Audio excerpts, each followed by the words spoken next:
So why does social media wreak havoc on your self-confidence, your self-worth, your self-esteem? Well, I think some people are definitely more apt to deal with social media than others. But if you're someone like myself who is very prone to comparing or looking at outside things instead of inner worth, it makes it very challenging when you're on social media because everything now has a number next to a post or your profile. And those numbers now, when we first started with social media, those numbers, views, subscribers, likes, those types of things weren't as important because people weren't making money like they do now from social media posts. And so although it still mattered then and it still affected your self-esteem because you can see we associate more numbers. If you have higher numbers of likes, higher numbers of subscribers and views, those things are more attention, and we immediately associate it as being better than.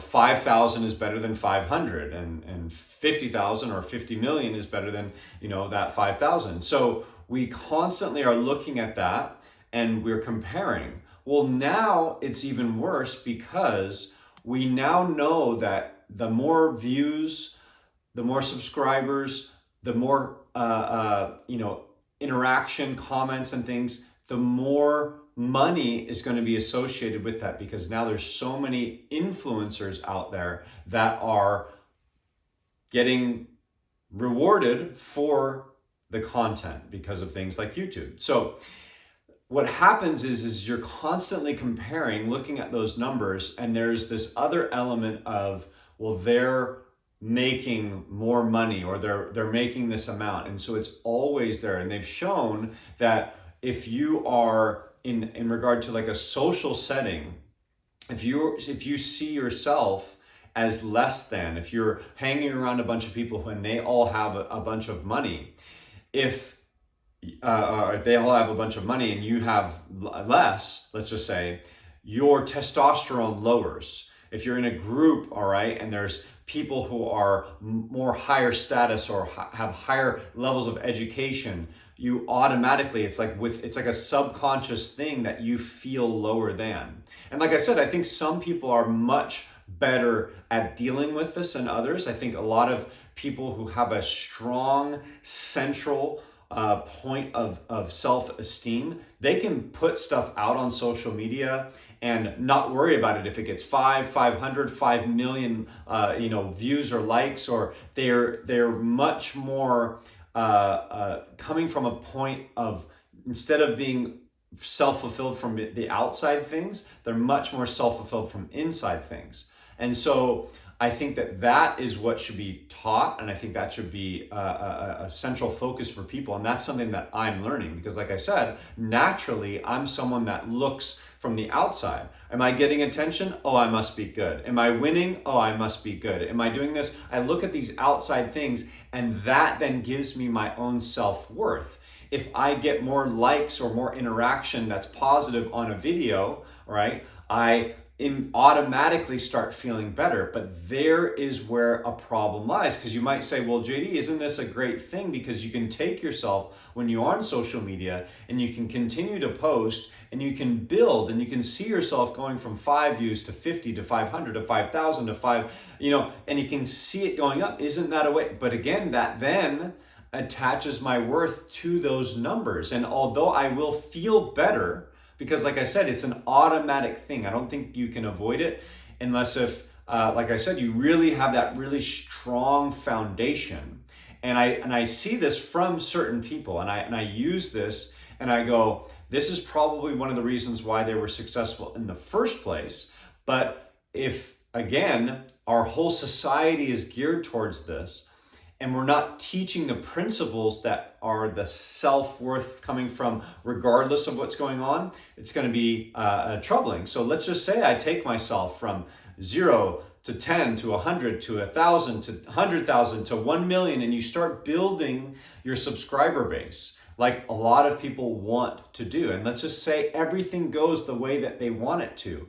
And they weren't confident, and they've built this confidence over time as they've started to see this interaction with people. Well, what happens if one day you're no longer hot? What happens if you're no longer popular? What happens if your message no longer resonates? Or if you change that message because you grow over time and your viewership starts going down, your subscribership starts going down, your interaction starts going down?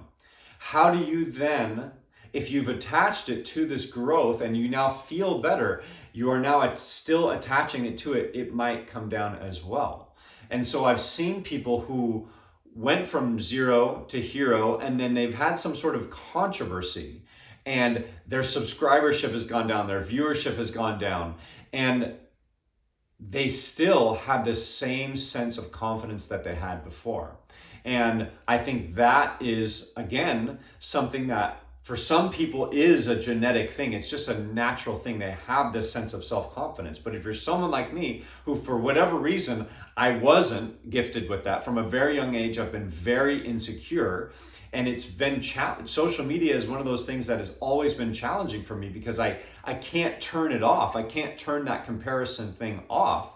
And I feel worse just because I'm not getting more attention.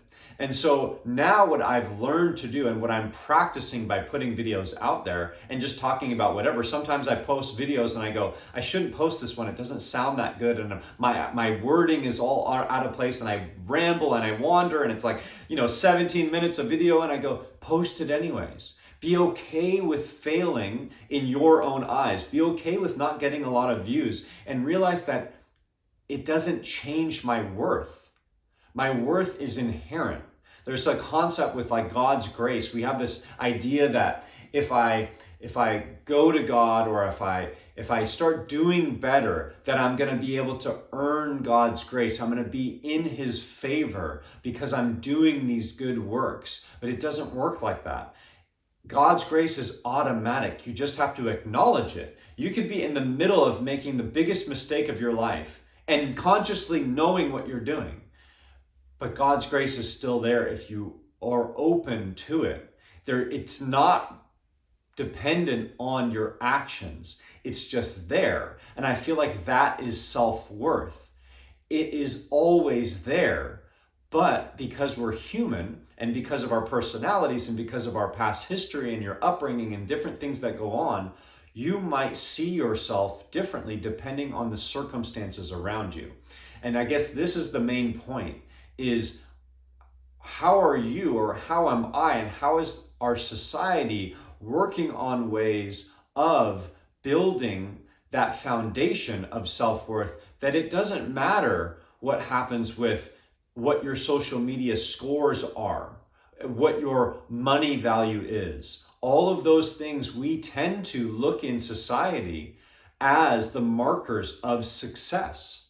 And I think that those things are not mutually inclusive. They don't connect all the time.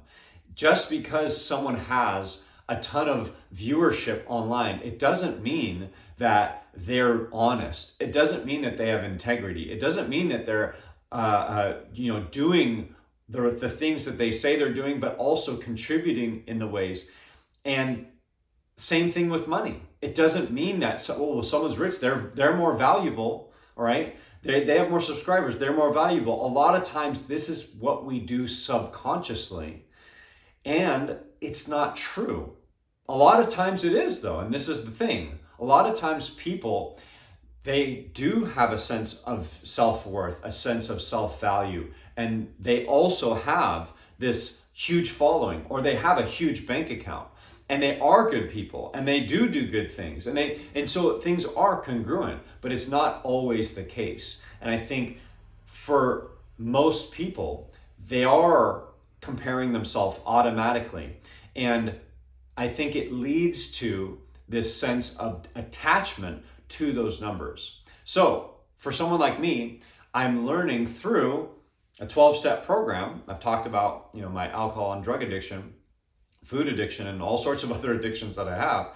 And I'm learning through that God's grace is automatically given. and that I don't have to do anything to earn it. I've always been in that mind frame of I have to do good to get love, whether that be from people, from society, from God. And that's not how it works. You are worthy. And doing things like this, posting videos and letting go of the results, not worrying about that, not even looking at it, that is helping me realize, oh, my worth is still valid. I'm not attached to some number. And I think it's just so ingrained. And this is one of those things that if you can watch for, because it's always there. These things they just don't go away. It's before you watch the video, you already see how many views it has. When you click on it, then you see how many likes it has, and you see how many subscribers the person has. And these things affect you. They affect me, and they're going to affect us forever, right? If we keep things going the way that we're going like this. It's just human nature. There is a societal thing that we have where we go, well, 1 million people can't be wrong, right, about this person. And I would say to you, challenge those beliefs. Challenge those beliefs and really come from the place of what is being transferred here. What's really going on through these mediums we call social media? What's happening there? As opposed to just sheepishly following along with, hey, 1 million people can't be wrong. I'm going to believe this person. And then seeing the problems that ends up happening. I deal with a lot of this stuff on the back end with people who follow people's advice and they hurt themselves or they get no results and they come see me and they go, yeah, but I thought that this was, and I explain to them scientifically what's going on. And the light bulbs start going on and they start getting results. And that's in the health and fitness, but this can be with psychology, this can be with anything. And I'm not saying that in general, this is what's going on in social media, because it's not. There's so much good that goes on in social media. I think it's the key for us to solve all the world's problems. We can communicate with each other, and it doesn't matter about time zones and distances between us. We can, boom, right to your hip, right on your phone, you can communicate and share the amazing things that we do in life. And I think that's where it started. Now we've kind of turned it into this money-making scheme, this influencing scheme. Are you being influenced by people that you might not want to be influenced by? Are they telling you things that you don't really agree with, but because you're following along with the herd and because they have those millions of followers, you just kind of end up doing it anyways? I've caught myself in this so many times, and this is the warning that I'm basically saying in this is check with those things. What's really going on and what's reality? The main thing at the end of the day, learning how to accept God's grace, or however you want to call this ability to have self-worth that doesn't require you to do anything. It doesn't require you to have money or social media followers, likes, subscribe, any of those types of things. It's inherent within all of us. And really, truly believing that, not just saying that because some pastor or some priest or some guru told you that, but actually believing it. And that's been my biggest challenge. It's one thing to hear these words. It's another thing to actually feel them and believe them at a deep underlying level. And that's what I've been blessed with, this experience, because I've been in my lowest point and I was accepted from people. That is what Alcoholics Anonymous and 12-step programs have shown me. And then that's opened the door for so many other things. So that's it for today. Your worth is not dependent on anything on the outside. It's self-worth. And it really does equate to the greatest thing ever. Life is one of the greatest things ever. And I think that's all we got for today. So anyways, until next time, we'll see you then.